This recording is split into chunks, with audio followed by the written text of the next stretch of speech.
We've got Imke, the consistency coach, with us today. It's such an honor to have her. She helps women achieve their goals with balance. If you don't follow her on Instagram yet, she's a sports and exercise nutrition specialist, and she also has something called the Consistency Club that helps you achieve all of these goals. So welcome, and I'm going to hand over to you for an introduction. Thank you so much for having me. I'm really excited to chat to you today. Just a quick introduction from my side. I am Imke and I work in the women's health and wellness space. And I focus on helping women find their balance and building healthy, sustainable habits that they can turn into a lifestyle. So we focus on everything from movement, exercise, nutrition, and then also some mental well-being aspects. Perfect. For a holistic sort of overview. Yes. Yeah. Okay, perfect. So tell us why women's health and wellness is so important to you. If I think back of my own journey and when I started my health and fitness journey a couple of years ago, I felt quite overwhelmed. So for me, it's really important to create a safe space for women and to help them find balance with what they do. I think, or specifically in the health and wellness space, I think women often juggle many roles. There's a lot of pressure put on women, so they end up ignoring their bodies and prioritizing everything else. And health advice isn't always designed to be applicable for a woman's real life. So I've seen how powerful it is when a woman tunes into her body and just becomes confident and empowered with health and wellness. So I'm so passionate about it, and just helping women understand that it's not about perfection, but just being consistent and doing something every day that not just makes you feel good, but that's also good for your overall health. Exactly. Okay, so what led you to become an expert in health and fitness? Was it something specific, and how did you sort of get into it? So again, I think it started with my own journey, my own health and fitness journey many years ago. Like I mentioned, I felt quite overwhelmed. There was there is a lot of information out there. So I wanted to better understand all the aspects involved in health and wellness. Initially, when I started, it was quite restrictive. I went through the whole, taking my own Tupperwares to a braai and following a plan, to the T.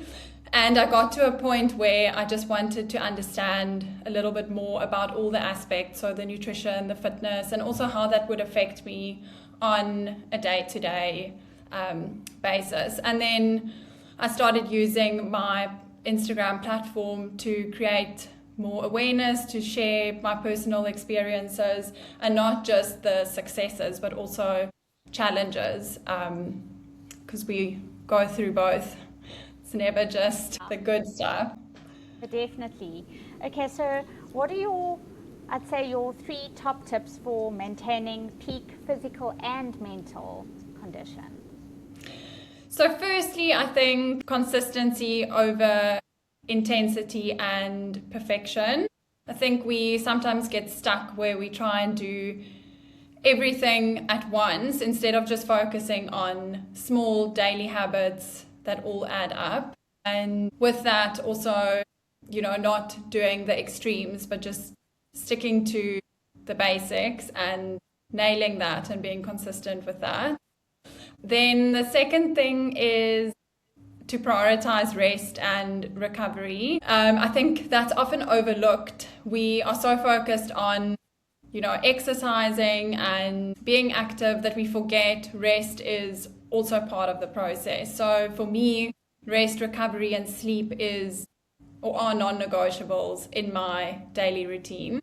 And then just listening to your body, just, being in tune with how you feel. Some weeks you might need more rest days than the week before. And if you are able to listen to your body, I think it's so powerful to do that. a lot of what you're saying actually ties into hormone health as well, the sleep and rest, Yeah. and obviously listening to it, because some weeks we're in our luteal and then the next week we like full of energy, and like, so it's different Yes. exercise.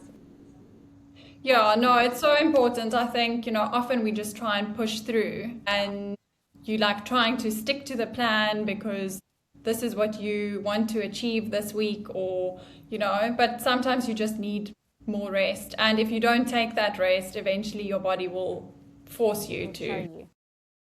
take the rest. So walk us through a daily wellness ritual that you are obsessed with. You've got to do it every day.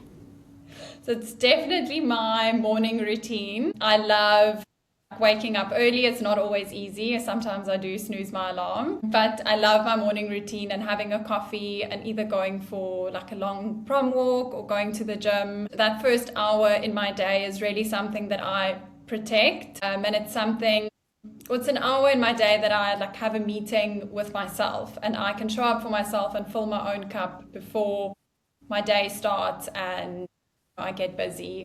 So yeah, it's definitely my morning routine. Yeah, amazing.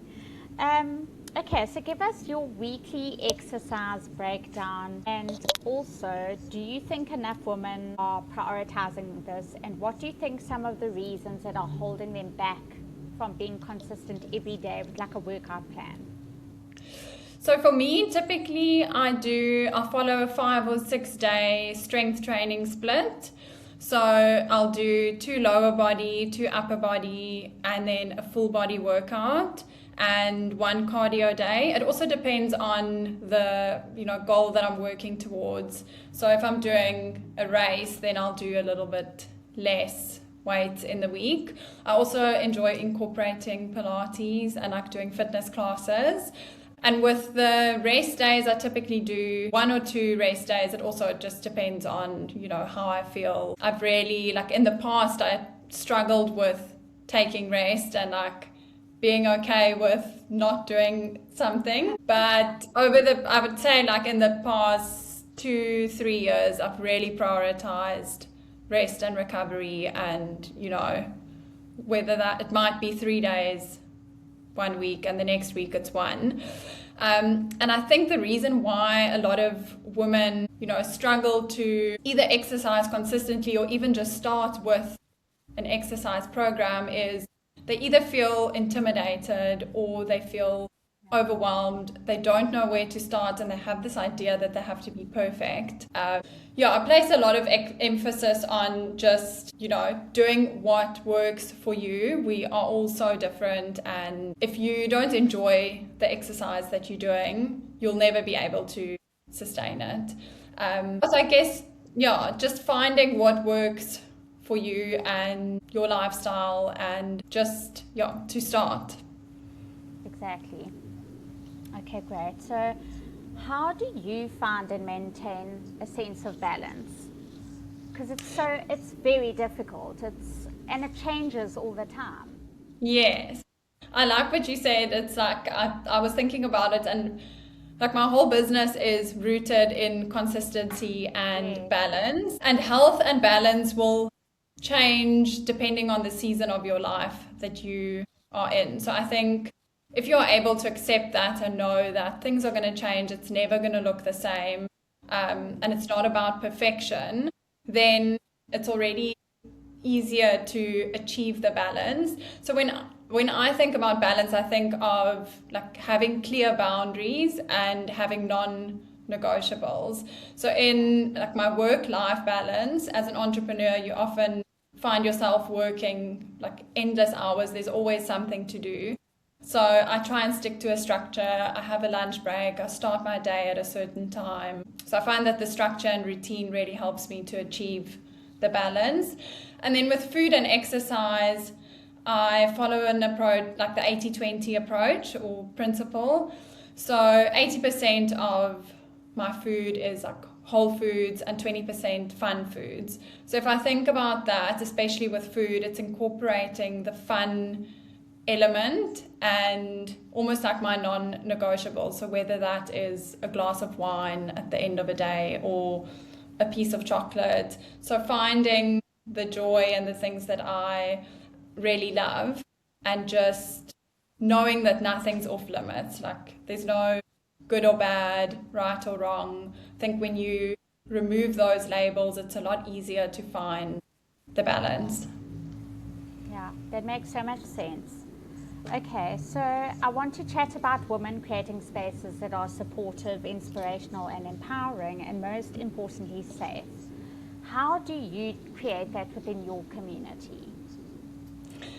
So this is very important to me because, like I mentioned earlier, when I first started my journey, I was quite overwhelmed, and I think a natural thing to do, especially now with the whole like social media thing, is to compare yourself. So for me, it's really important to create a space that is like judgment and comparison free. So I want women to be able to share their successes, but also share the challenges and the things that they need help with. So, you know, to be vulnerable because they know that they'll be heard, it's a safe space, and they'll leave feeling empowered and confident. Exactly. Okay, great. So let's chat about exercise and the effect it has on mental and hormonal health, which we touched on already. What is your opinion on the link between the three? So exercise is such an effective tool, especially for mental and physical health. So again, I always say that it's important that they do what is right for them. If exercise is applied in the right way and it matches the individual, it's extremely powerful in terms of, you know, reducing stress and improving your energy levels. But if it's not done in the right way, it can also put a lot of strain on your body. So again, just knowing that it's not a one size fits all, and you need to know your body in order to know what's going to work for you. Exactly. It's like if you're already stressed out and you go do like a HIIT class or something and your cortisol spikes, that's not exactly hormones. Yeah. Okay, perfect. So let's chat about nutrition. There's a huge component of your Instagram on nutrition. I absolutely love it. So Thank eating you. for energy and wellness, especially with the demands of consistent exercise. So what are some rules of thumb that you live by? So I mentioned it earlier, the 80-20 principle is something that I found really gave me a lot of freedom and healed my relationship with food. So that's kind of the approach that I take in terms of nutrition, where the main focus for 80% of my nutrition is whole foods, prioritizing protein, eating enough, like understanding my body, but then also incorporating those fun foods. And you know, that's where the balance comes in, to know that you can have your glass of bubbles and still see results, or you know, just finding that balance. And another important thing for me with food is to understand how food makes me feel. I am a foodie, I love food, and there was a time in my life where I was so focused on my goals that I would, you know, I'd go to a dinner and I wouldn't eat because that wasn't on the plan, and I was so worried that that would derail my progress. So yeah, it's really important for me to enjoy food and make nutrition fun, and to be able to sustain that. Yeah, so that's important. And I guess like the one size fits all also comes into play here as well. It's not the same for everyone. Some people struggle a bit more with nutrition than others, and you know, you can just work on that with small habits or incorporating foods that you previously excluded. Yeah, so that's really helped me. Approach is so sort of encompassing, and you're not restrictive. It's from such a healthy mindset, you know. It's like it's almost got this relaxed, comfortable approach, which is really good, because a lot of women get so stressed out when it comes to, oh my God, I've got to count this, I've got to count that, I can't eat that, I can't eat this. So you really approach it from a much healthier mental state, Yes. No, that's really important for me. I think just like speaking from experience, and having been really restrictive in the past, it's so empowering to be able to, go and eat the pasta and just enjoy it and, make memories, and tomorrow you carry on with your goals. But it is hard because there's like the whole diet culture has taught us to either fear food or be restrictive, or so it's finding the balance that's really important. Perfect. Okay, so then I wanted to ask you the 3 things that that you wish South African women knew about achieving health. So the first thing would be that you don't have to suffer to be healthy. So, I used to think that the harder I train and the harder it is to stick to something, the better it is. And I think like it doesn't have to be a miserable process. So the first thing is to know that you don't have to suffer in order to be healthy. The second thing is that more isn't always better. You just need to be, you don't have to train more, just train in a more effective way and understand why you are doing what you're doing. And I guess also just be, mindful and just not putting pressure on yourself. If you've only got 30 minutes to train twice a week, that's better than doing nothing. And then the third thing is just there's no one size fits all. What works for one person won't necessarily work for someone else. And to make it a lifestyle, you need to build sustainable habits, and it must be something that you enjoy. If you see exercise as punishment and you're just exercising to burn calories and not doing it because of the effective tool that it is for your body and building muscle and becoming stronger and more confident, it is really hard to sustain. Those are the 3 top things. Fantastic. Okay, last question. There's so much health and wellness info out there.